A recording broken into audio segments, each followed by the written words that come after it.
काय गे, तुला माहितीये ना मला भेंडीची भाजी आवडत नाही, तरी पण डब्यातून तितकीच भाजी का देतेस? हो, रोज रोज कुठून आणू नवीन भाज्या? हे बघ, आवाज चढून बोलू नकोस, नाही तर घराच्या बाहेर हकलून देईन तुला.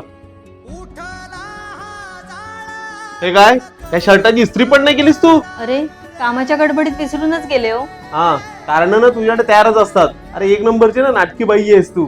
ठीक आहे.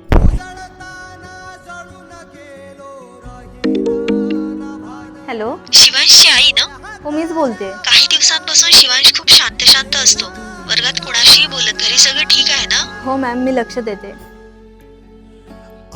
काय आहे, कुठे झालीस बॅग भरून? मी शिवांशला घेऊन माहेरी जाण्याचा निर्णय घेतलाय. का आता कशाला मध्येच? तुमची चिडचिड आणि तुमच्या भांडणाचा त्याच्यावर काय परिणाम झालाय तो एकदा बघा. अहो, शाळेतून फोन आला होता. मॅडम बोलत होत्या एकटा एकटा बसून असतो, कोणाशीच बोलत नाही. हे सगळं आपल्या भांडणामुळे होतंय आणि मला त्याला तुमच्यासारखं नाही बनवलं.